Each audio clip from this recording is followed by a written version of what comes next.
Last year, New Mexico State beat Auburn at Auburn 31-10. And they went up and down the field, gained about 450 yards, and they had a quarterback named Diego Pavia. And they run the pistol offense, and Auburn couldn't stop them. They were on the field about the whole game, just like they were against Alabama. So Clark Lee, the Vandy coach, he sees that tape, and he goes out there, and he gets Pavia to come to Vanderbilt and a couple of his teammates and 2 or 3 guys, and he brings his offensive coordinator, a guy named Tim Beck.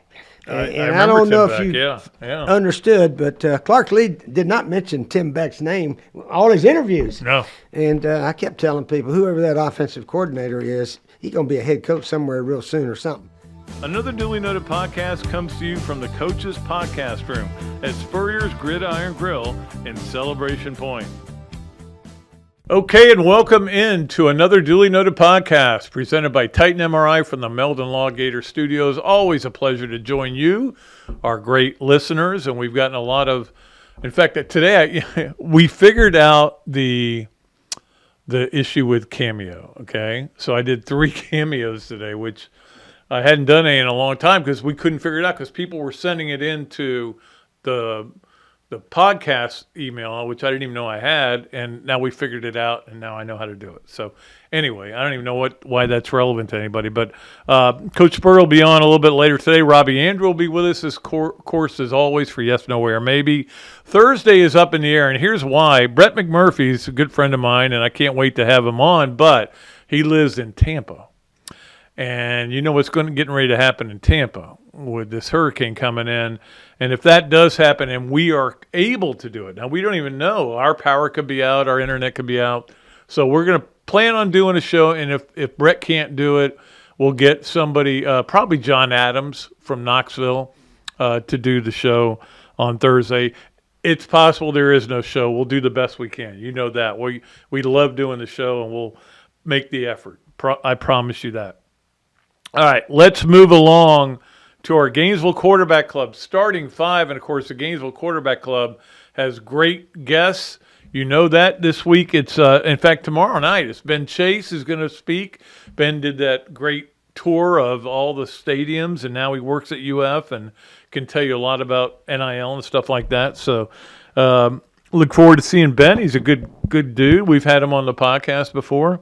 So, all right, let's get to our Gainesville Quarterback Club starting 5.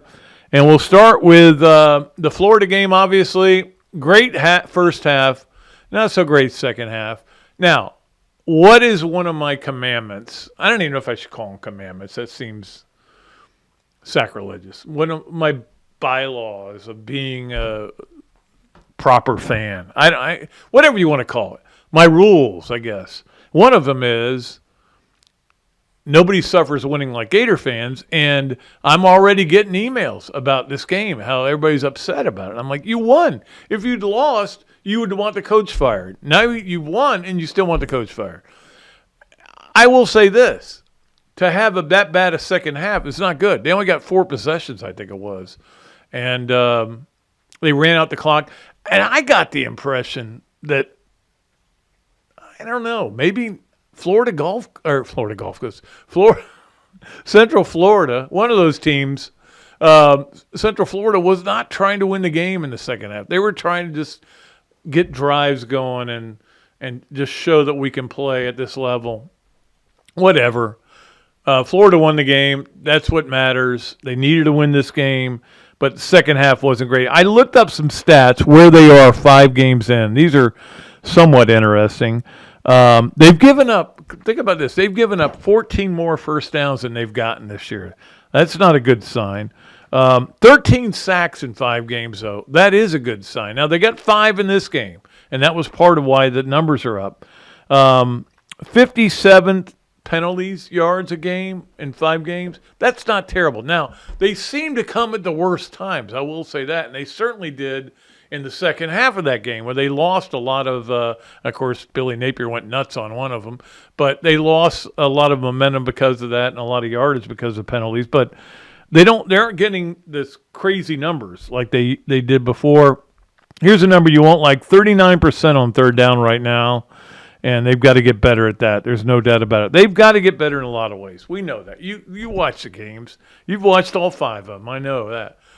They've got to improve. Now, have they shown improvement? Yes.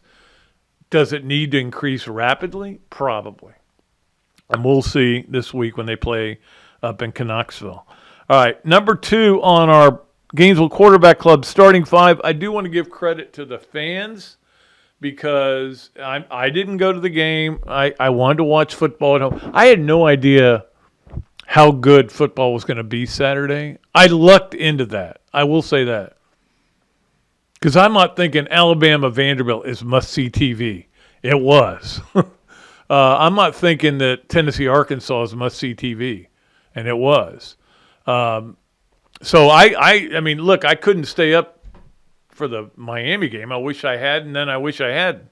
But it was just, but I do want to give Florida fans credit for showing up again. 90,369. Now, the numbers, you never know how real they are, but just watching the game and talking to my wife afterwards, she said it was packed. I mean, the place was packed. And it wasn't UCF fans. The UCF fans showed up and made some noise. The announcers for the game were talking about how Florida may have a trouble with crowd noise because UCF showed up so much. And I'm like, that's because you're opposite them and you're hearing only their fans. You're not hearing all the other fans. I've experienced that myself. Anyway, I want to give Florida's fans credit. You showed up for a team that going into that game had lost. I don't even want to do the numbers. They'd lost a lot of games. We know that. I don't want to sit here and do math while you're watching me. But they'd lost a bunch of games, and they obviously had 2 losses at home, and they showed up, and I give them credit. Florida fans are not the problem. Get off of them, Pat. I will. You're not the problem. Now, you guys do complain a lot, but you're like everybody else. We're seeing this at Alabama right now. We saw it at Arkansas until they won that game. Now we're probably seeing it at Tennessee. What fans do, they call talk shows and complain. That's why we have a talk show 4 to 6 every day, Jeff and I, although probably not Wednesday and Thursday. This week, I would think we would not be able to do a show. Anyway, thumbs up on the Gator fans. I'm going to back off on my criticism of them sometimes because I do get angry when Gator fans are, wanting everybody to be fired and not thinking about the consequences. But they're no different from everybody else. And I think I've had an epiphany. How about that? Not that many times you see an epiphany happen in real life. It's right here.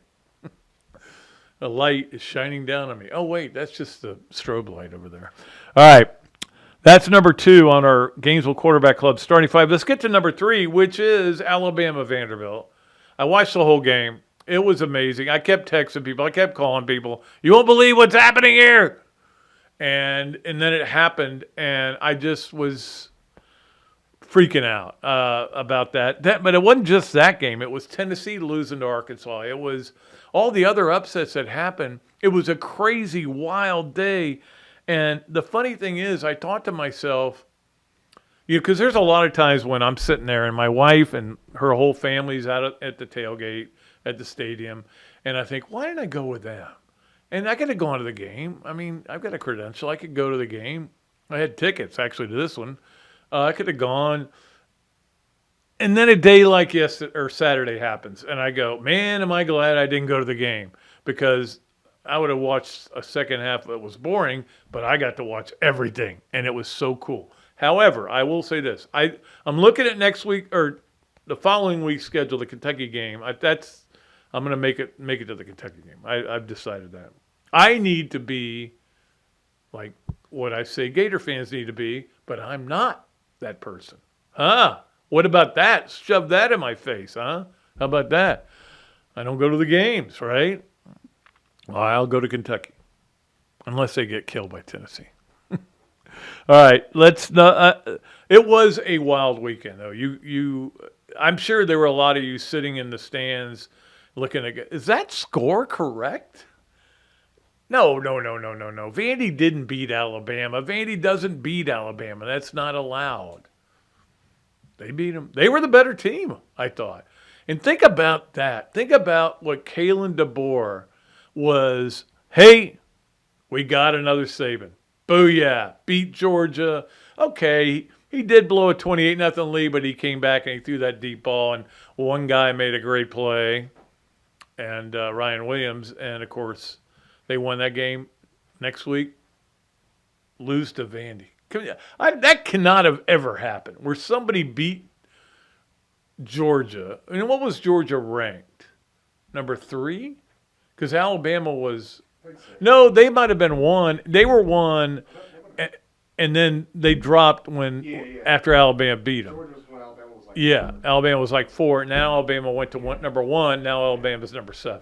So, hey, look, I love chaos in college football, and that Saturday was as much chaos as you could possibly ask for. It was all over the place, and you never knew what you were going to see, and I loved it. I got the 3 TVs going.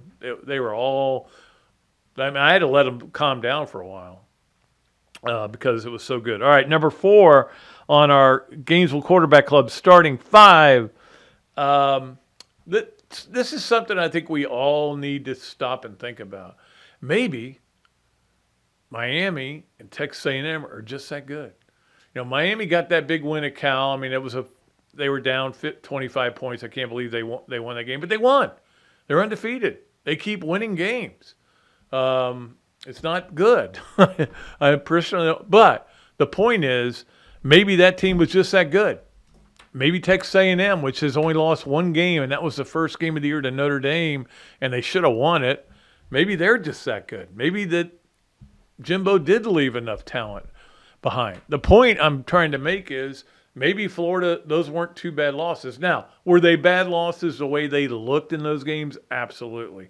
The way Florida played in those games? Absolutely. They were not good losses.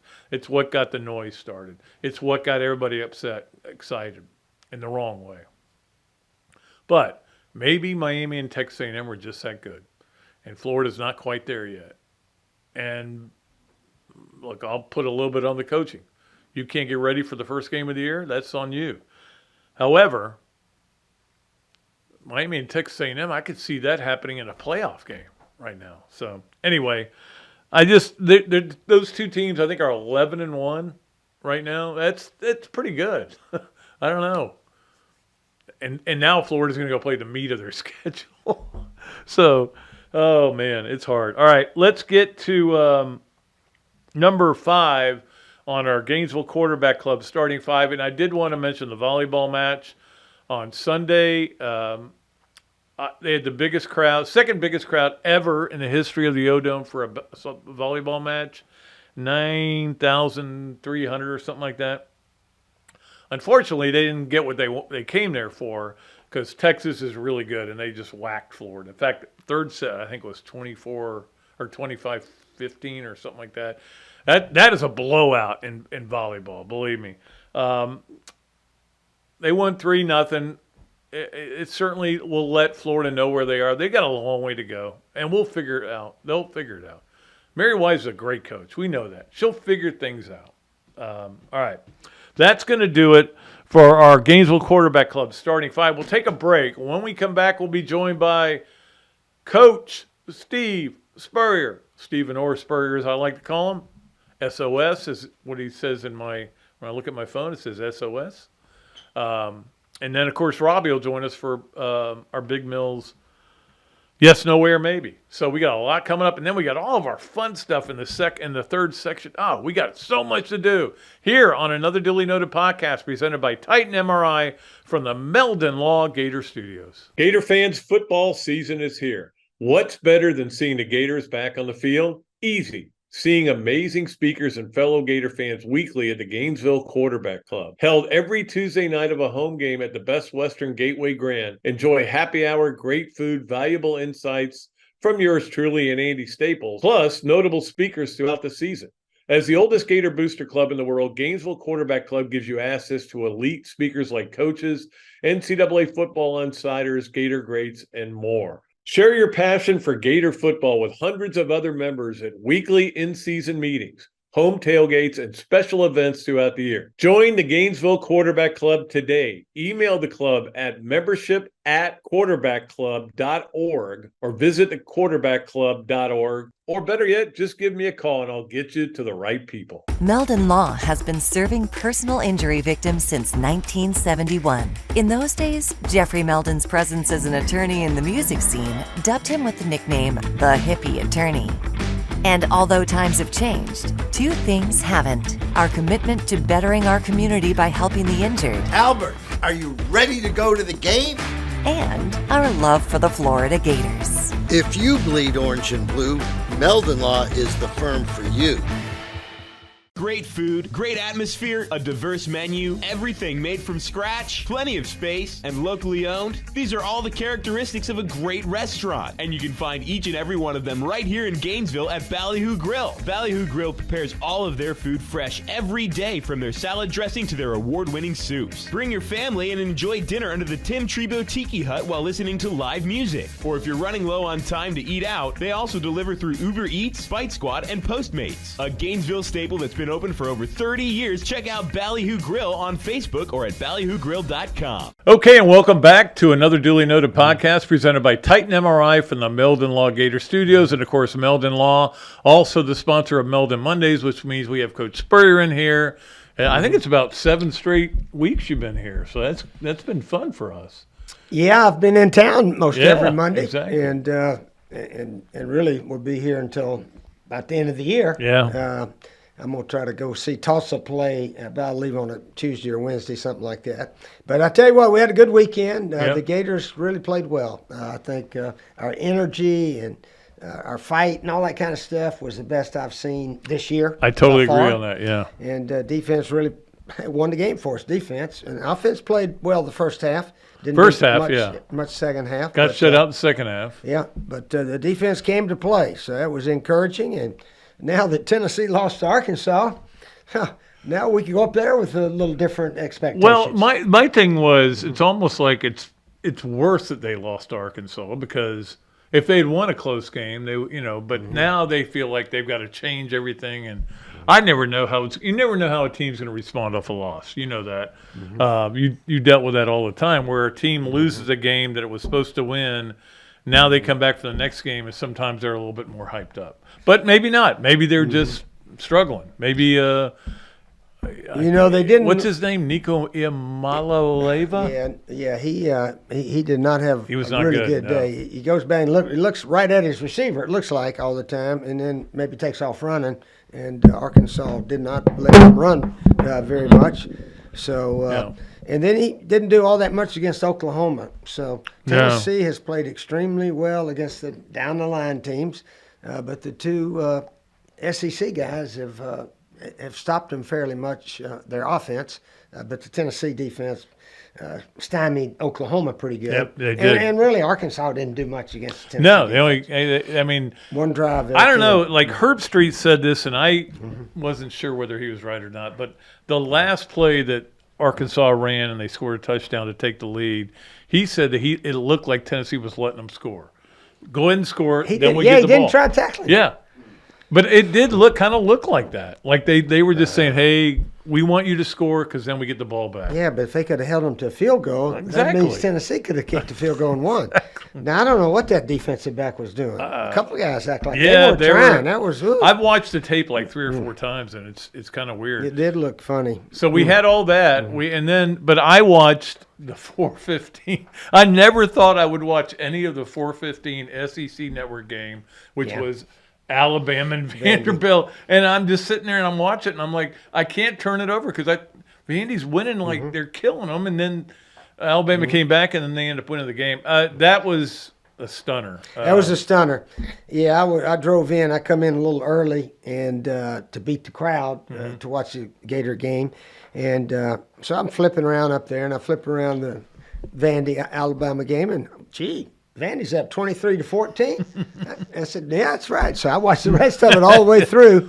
And then the media boys up in the press box, our game was about kickoff at almost 8 o'clock. So all the media guys up there got a chance to watch the end of it. But it's really interesting, Pat. And I heard Ricky Neuheisel tell you how this thing happened. Here's how it happened.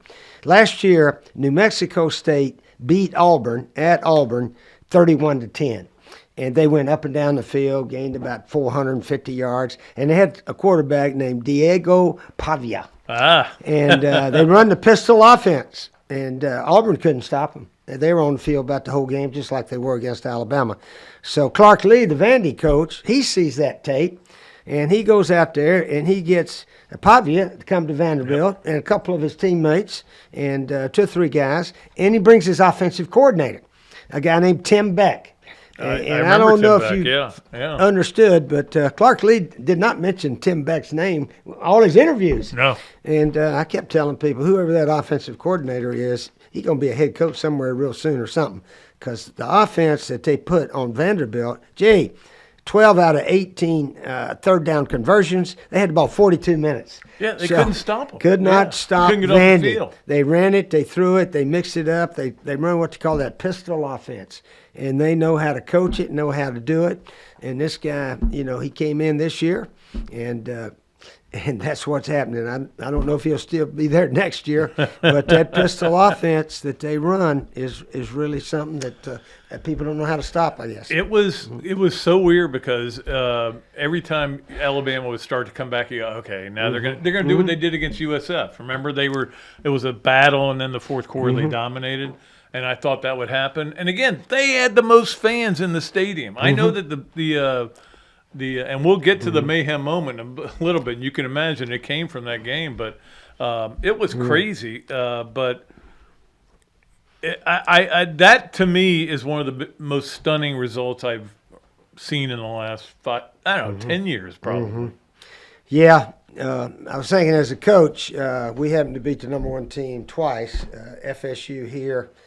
Back in '97, right, and in South Carolina, we beat Alabama when they came in at number 1. But we were not Vanderbilt considered. We were underdogs, but nothing like 22 points like Vandy was. So that was an upset of upsets for Vanderbilt. Did you see that they, when the game was over, they played the comments from Nick Saban from 3 weeks ago when he said, in the SEC, it's always hard to play on the road, except Vanderbilt. Did he really? So and again, look, all those Alabama people went there. It's not far to Nashville, and they went there knowing they were going to be able to get whatever seats they wanted because that's the way it is up there. And you know that when you guys, there was a game in '98 you played up there, and I wrote a column saying Vandy needs to be kicked out of the league. There was nobody there from Vanderbilt, but it's hard to get up for those games sometimes. And you've got to be able to motivate your players. And obviously, Alabama wasn't very motivated, even though they had just won this great game against Georgia. Kalen DeBoer was the hero, and he was another Saban. And it's wild. Yeah, and it's a conference game, so they'll regroup. But when you get one loss, you can't have 2 to try to get to the championship game. So there might be a championship game with both teams at least 1 loss. I would guess. Texas A&M sort of in the driver's seat right now, conference-wise. I think without any losses, and almost everybody else I think has one now. So I was talking about that earlier with A&M and. Maybe A&M and Miami are just that good. Yeah. And maybe it's not that Florida's that We got bad. beat by 2 good teams. Yeah. Now we're starting to understand that now. And our team, now we got to prove we can play with the Tennessees and the Kentuckys and everybody else because Ole Miss, So it's that day. I don't know how good Ole Miss is. It's who's the best that day. And it's a story of football now with all the transfer portals, NIL. It's getting more like all these pro teams. When you see the pros play, it's a 2.5, 3-point odds. Nobody's a 20-point favorite. So all the players, it's pretty close. So it comes down to maybe quarterback, receivers, running back, coaching. Coaching's really important when the talent's pretty even everywhere. Right. You're absolutely right about that. I think people just kind of they take the losing coaches being bad and the winning coaches being good, but it's more than that. It's what did you do on the field. And we need to get to our Campus USA because we were just talking about quarterback play.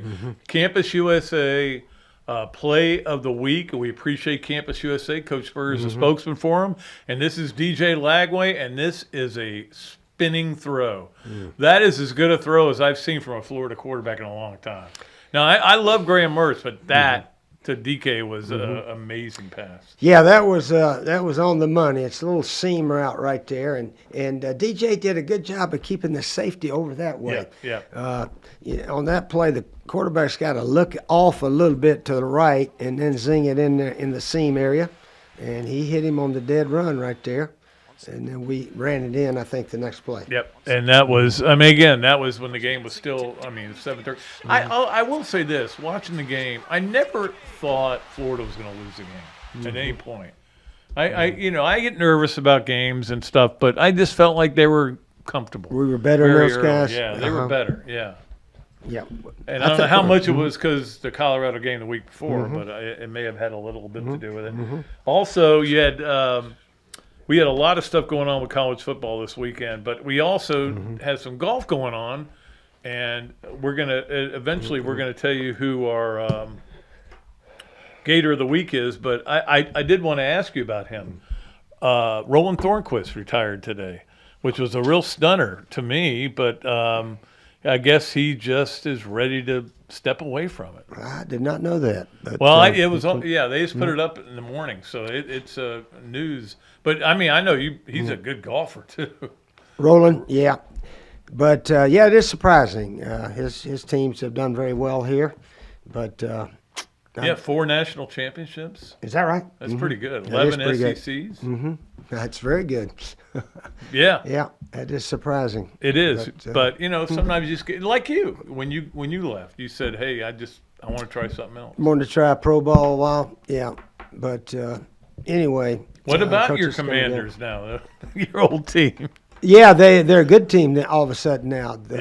Well, they got the Jalen owner Daniels, out of there. That's the biggest. Heisman Trophy winning Daniels, and coaching staff's good now. And they play as a team. But Jalen Daniels, Heisman winner, he's really coming to his own. And the Chicago Bear quarterback, Caleb Williams, is now playing pretty dang well too. So these guys are all good players, and they put good teams around them. Got a chance to be very successful. That's why the quarterbacks make all the money. Cincinnati lost that one yesterday. I watched that game. That was a heartbreaker. The holder sort of dropped the ball. He totally dropped the ball. Dropped the ball, picked it up. Our guy Evan McPherson couldn't. He kicked it the best he could. But he kicked it, but it was just sort of halfway up and down. But that was. I thought Cincinnati should try to made a first down or two if they could have. They get too caught up in that whole field goal thing. 53-yarders are just not automatic. Yeah. So. But if he held it right, it probably would have been. Evan is very good at it. He's one of the best kickers up there. But it was wild in the NFL yesterday. Yeah, it really crazy. was. There was all these interceptions and fumble returns. Yeah. Who was it? Patrick Surtain at 102-yard punt. The Jags almost lost it yesterday. Gee. But that was good for the Jags. They needed one badly, and their kicker made it at the end. It was a big win for Jacksonville. That was a fun game to watch too. I will say this: I because of the rain and everything, I pretty much went south all weekend, just watched football, and it was as good a weekend as you could ask. Yeah, it really was. All these different games, and I couldn't stay up for the Miami game, and the way they won was just ridiculous.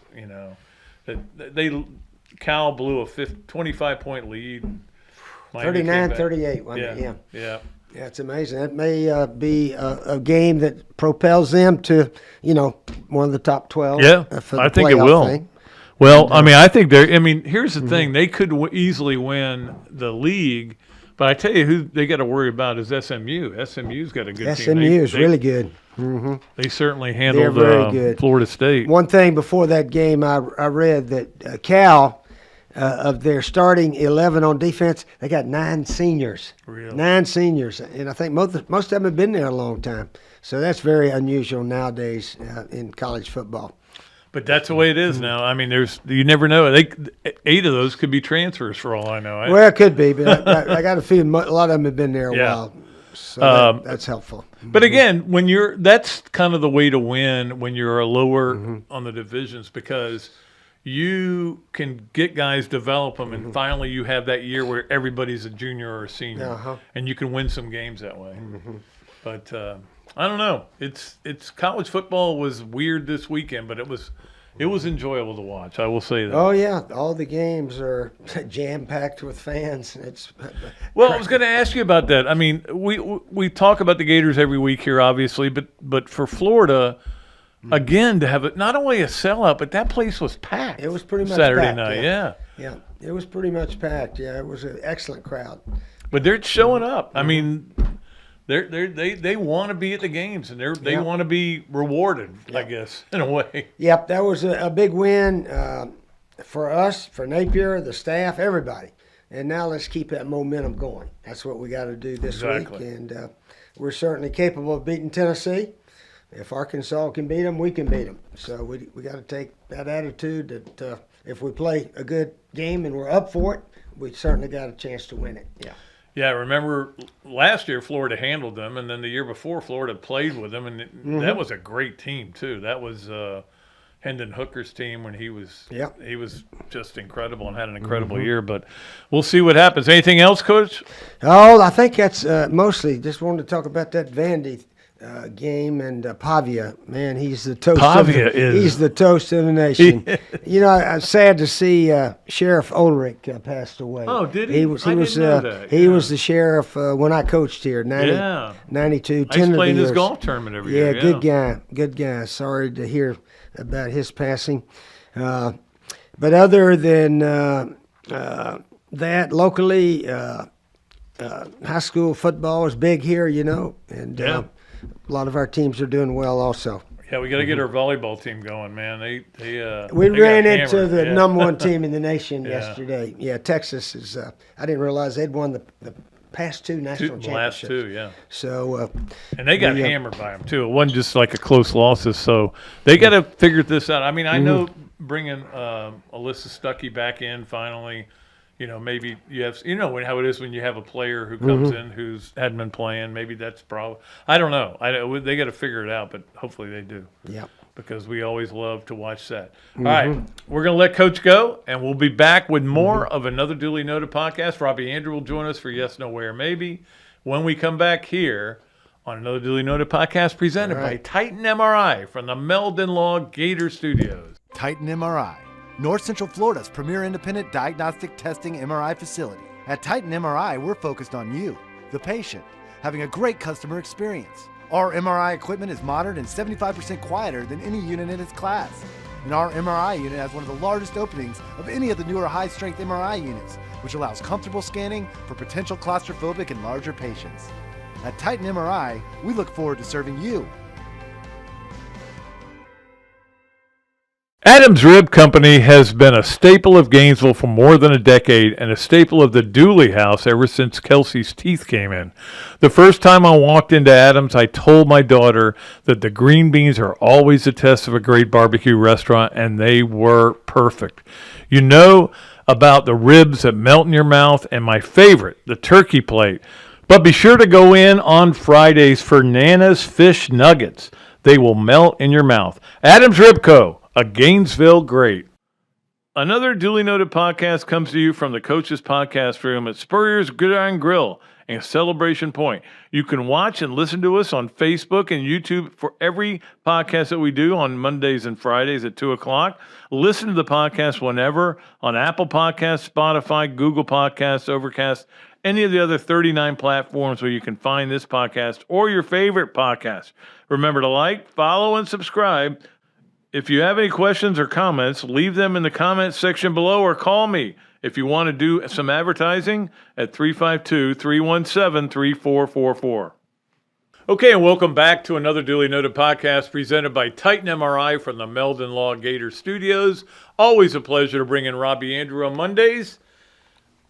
Robert, did you how much of the great football were you able to watch? I know you went to the game, right? Well, yeah, I missed the Alabama game completely because we were tailgating at the for the Florida game. Oh, it was glorious. We called you to get an update when you said it was 23-7. Nobody believed you. Remember, we kept saying, no, he's wrong, he's wrong. No. That's not possible. No, I kept texting everybody I knew going, are you watching this game? Because that's not supposed to happen, especially the week after you beat Georgia. Yeah, that was unbelievable. Now DeBoer's getting criticism. Oh, shocking. Yeah. Yeah. Hey, they're no different from Gator. Nobody's different. Gator fans get so much heat, but everybody's the same. They're the same in Alabama. They're the same in Georgia. They're the same, now Kirby Smart's bitching about his fans not making enough noise. I mean, it's the same everywhere. It is. It really is, Pat. Just deal with it. Florida's not the exception. No. All right, Robbie, let's get to Yes, Nowhere, maybe brought to you by Big Mills Cheesesteaks. Of course, Robbie is appearing on the Big Mills Cheesesteak Zoom line, and Big Mills Cheesesteak is also the place to go for great food. You know it well, and if you go in there and say, hey, I listened to the Dooley podcast, you get free fries with your order, which is a good deal. Believe me. That is a good deal.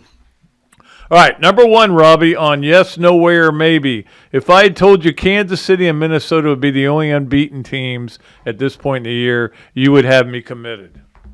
That would be an emphatic yes, Pat, but I wouldn't have you committed. I would just think you were drunk or high on something by saying that because, Kansas City, yeah, I get that, 5-0, but I'm a Vikings fan, and when, before the season starts, Sam Darnold's going to be your quarterback. You're not thinking 5-0, believe me. No. But it's been a remarkable renaissance for him under a good coaching staff with a bunch of good offensive players around him, and then a good defense to go with it. So it's totally stunning to me still they're 5-0, that Darnold is doing what he's doing. And I know people are afraid that he'll revert back to form, but, week to week, just keep going, I mean, he had moments in that game Sunday morning where he didn't do the right thing, but then at the end he was able to get the win. Yeah. I find myself rooting for those guys, and again when they're playing the Jets too, I don't like Aaron Rodgers, so I don't either, Pat. So and he had a pretty good game though. I'll admit that. But he's good. He's got a sprained ankle. The announcers a couple of weeks ago were talking when the Vikings were looking at Darnold and thinking about signing him. And the one thing they said that, he had his struggles, but he had elite arm talent. And I think, with the right coach, if you have elite arm talent, you got a chance maybe. And I think he's in a good situation now. And the right receiver, too. Yeah, exactly. Yeah. When you got those guys, it's a lot easier. I would throw him the ball on every play. Yeah. All right, number two, Robbie, on Yes, Nowhere, Maybe. Sam Pittman's win was bigger than Billy Napier's win on Saturday. I'm going to say no, Pat, because, he had a big win at Auburn, so the heat had definitely lessened on him, I think. And, if he had lost at home to Tennessee in a close game, I don't think the heat would have been turned up anymore. But you look at Billy Napier, the heat has just been incredible. If he had lost at home to Central Florida, that would have been their third loss in the swamp in a month, and the fans would have just been going crazy. He would have been we might have been having a press conference today saying he was terminated because he had to win that game or else. I think. Maybe that's not what the administration thinks, but I think that's what the fan base believes. He had to win the game. Your point's a good one. There was some Pete on Sam Pittman because not only were they probably going to lose to Tennessee and maybe get embarrassed, but they have a bye week the next week, which is usually when the AD will come in and say. But the weird thing about it was Pittman's post-game press conference, and he talked about how people needed to back off. He really was kind of like telling the Arkansas fans, "Come on, man, we're trying to do the best we can." So, like I said, it's like that everywhere in the SEC, man. It is. You lose a game or two, and you're on the hot seat. But I think one of the most encouraging things to me about the Florida win was Billy Napier getting that 15-yard penalty for going after the official after that bogus call. And I think people have been waiting for some emotion from him. And then he was emotional in the locker room after the game. So I think that's the good thing that, he needs to show emotion. They need to play with emotion. And they did the other night. They played with a much greater emotion than they had earlier in the year. There was no question. There was a good vibe on that team. Yeah, no doubt about it. And again, Pat, the crowd to me was amazing. For a team that's been struggling, it was an incredible atmosphere in that stadium the other night. I just talked to Coach about that, Coach Spurrier, but and I wasn't there, but Karen, of course, was there with Donna, and they said they were going on and on about Gator Nation, man, showing up, representing, and I'm like, yeah, I mean, look, they have a reason to not go to the games. There's an easy out. But I think Gator fans have said, hey, look, this is what we live for. Going to games, tailgating, having a blast, and screaming and yelling for our team. Why are we going to let it go away because they're not winning as much as we like? So I think that's what. Pat, now that I've gone for a few games and sat in the stands, I get that now with the fans. It's a lot of fun going to the game. It's a really fun experience, and it's emotional. You get together, everybody's high-fiving each other in the stands during the game. It's really neat. I think it's a great Saturday way to spend a Saturday, I'll tell you. Well, yep, absolutely. All right. We used to send them up in the press box hacking out bad tweets. Yeah, it was a little different then. All right, let's get to number 3 on Yes, No, Where, Maybe. You were sick of hurricanes and hurricanes. The capital H on one and the lowercase h on the other. Yeah, I'm not sick of the uppercase hurricanes yet, but after they came back and won that game the other night, they're starting to get on my nerves a little bit. But the quarterback, Cam, what's his name? I admire what he does. He's completely turned that program around. His presence and his ability, amazing what one guy can do for an entire program. But as far as the lowercase hurricanes, I'm sick of them, and we got another one coming. Yep, and it's going to be bad, and we got to all kind of just hunker down and hope for the best. Hopefully we'll keep power this time. Yeah, well, if you don't, at least Robbie, get it back soon. You're always invited to come over to our house and watch football. That was sad. You regret that invitation. It was sad that when I found out that you had to sit in your car to listen to the Alabama-Georgia game, and we were sitting there, Chris and I and Karen, just having a blast, drinking beers, going sack on one, pass on two. I don't know if you know this, but I was sitting there listening, drinking beer, and going too. Yeah, but we were having a good time. Yeah, I know anyway, what you mean. I made the most of it. If you need to come over, you and Jill, you're more than welcome to come over, and your family. Thanks, Pat, I appreciate it. And your dogs. You want to bring your dogs? Yeah. What about the cat? We have a cat too, so of course I didn't order it. Yeah. I never order any of the animals that show up on my house. It seems like anymore. Yeah. It's like the dog. Kelsey needs a dog when she goes to school. Then she goes to school. I'm not taking the dog, so we got a dog. Cat. Her roommate leaves. She takes the cat. Now we have a cat. And you love them both, don't you? Next thing they'll be bringing like a hippopotamus over to live with us. Those things are mean, by the way. All right, Robbie, we'll let you go. Thanks a lot, buddy. Pat, have a good week. Good luck with the hurricane. Okay, appreciate it. Okay, thanks to Robbie. We appreciate him for being on the show every Monday. Most Mondays, almost all Mondays. Spurrier, Andrew, think about that coupling. Hard to beat that. All right, let's get to our Hesser and Kipke 3 things. And, of course, you guys all know Hesser and Kipke, a Gainesville firm, here for your needs in family law or workers' compensation. Call or text Ken and Jennifer 24/7 at 352-339-9920. Hesser and Kipke, nearly 50 years of combined legal experience and about to celebrate their 5th anniversary in January. Hesser and Kipke, 352-339-9920 for all your family law or workers' compensation needs. Appreciate them. Let's go to number 1 on our Hesser and Kipke 3 things. My man, Ricky Castillo. He got his tour card. I'm so happy. I've been saying this for a while, and you guys probably don't. It's not as important to you as it is me. But for so long, we've only had Billy on the tour. Billy Horschel is a good friend, and it's driven me crazy, because you got one guy to cheer for. And every once in a while, Brian Gay or somebody would come in there.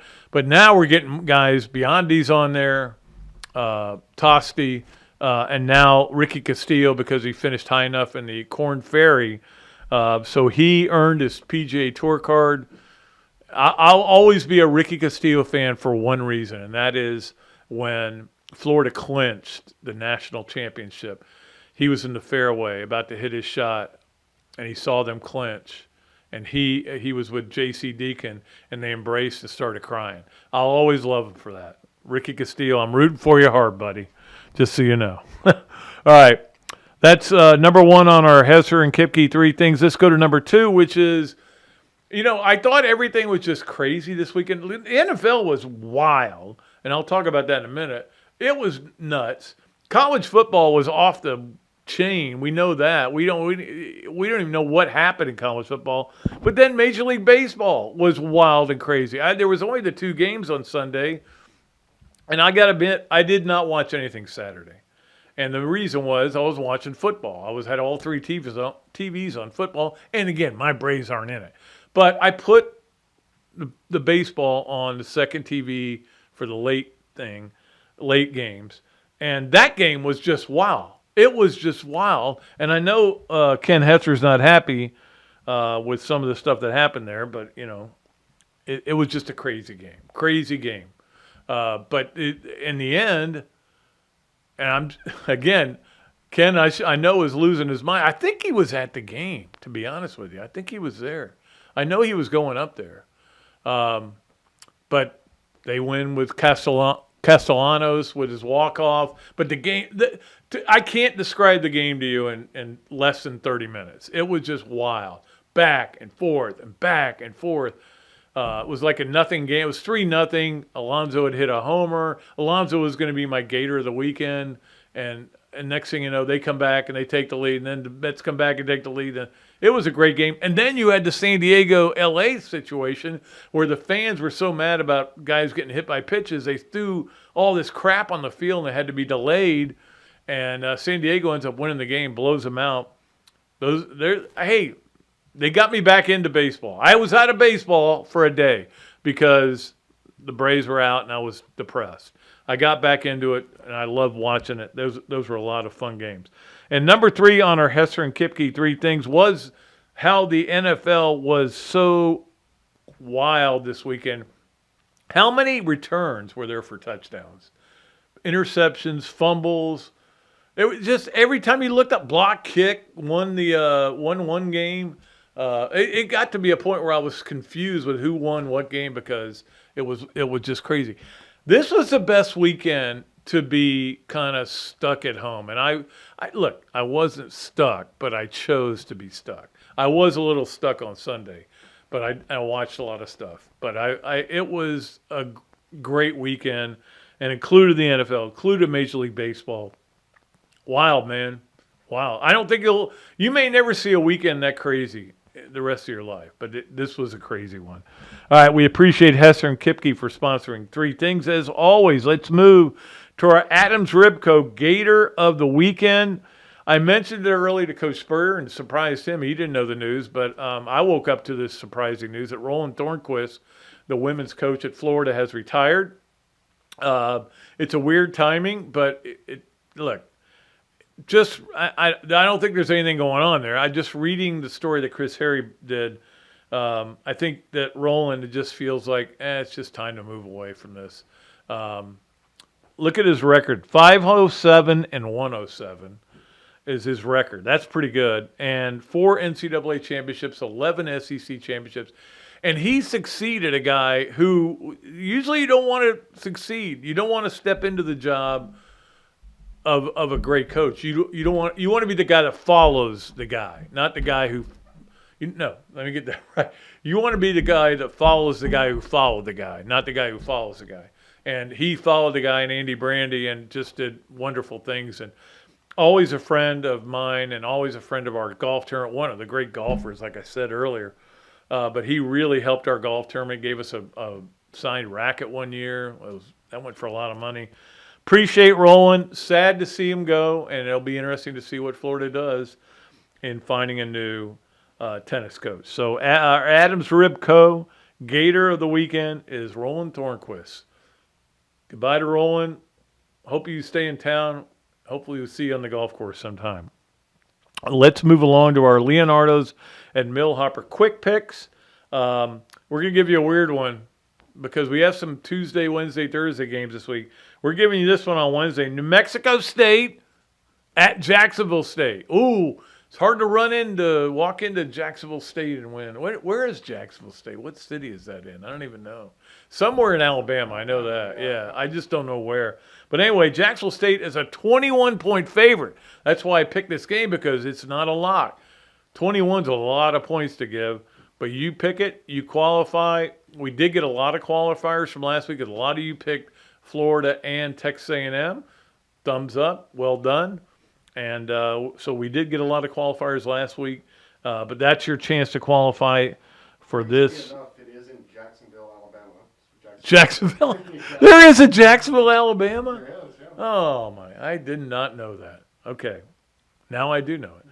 All right, so our Leonardo's at Millhopper quick picks. New Mexico State at Jacksonville State. Jacksonville State given 21 points. See what you can do with that. All right, let's move along to our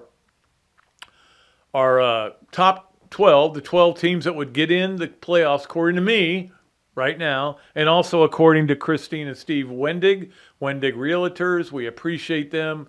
But they are work for Boss Hart Realtors, and we appreciate Boss Hart for being a sponsor and for them for being a sponsor of this segment. All right, so here would be my top 12 right now, today, at this moment. 1, Texas. I've had Texas there most of the year, but 1, Texas. 2, Ohio State, which is, again, we'll find out about Ohio State this week when they play Oregon. 3, Miami. Look, I know they've had 2 fluky wins the last 2 weeks, but they're undefeated. 4, BYU, because don't forget, you have to have conference teams. So if I have Ohio State, I can't have Oregon in the top 4, right? Somebody explained that to me, and they're right. So I got BYU winning the Big 12. We'll see. I don't know if that's going to happen. But right now, I would put them in. 5 would be Oregon. 6 would be Penn State. 7, Georgia. Still in there. Notre Dame 8, LSU 9, Ole Miss 10, Clemson 11, and Boise State 12. You got to have a group of 5 team in there. And I think Boise State right now would be my pick. Memphis is still in the running. We'll see how that all goes. But that's our Christine and Steve Wendig Realtors top 12. And look, you can take that to the bank, or you can not take it to the bank. I personally would not, because after last week, I don't know. You notice that who's missing from this list? Alabama. I think, is Alabama not in there? Look, I'm not picking a team that lost to Vandy in my top 12. Sorry, it's not happening. You lost to Vandy, like Florida did a couple of years ago. It doesn't mean Alabama's season's over or they can't get back in it, but you lost to Vandy. It's like a loss and a half. Now, Vandy may go on and win a bunch of games, and then it won't look as bad. But it's still in the consciousness of America that you lost to Vanderbilt. And that's going to be like if you lose to Vandy and then you lose to Tennessee or somebody, it's going to be tough to get in. Yeah, I think Alabama would still get in. Alabama certainly gets, I don't know, what's the right word there? It gets some leeway. It gets favored treatment. Let's face it. Anyway, let's move along from our Christine and Steve Wendig Realtors top 12 and move to our Mayhem moment. We love our Mayhem moment.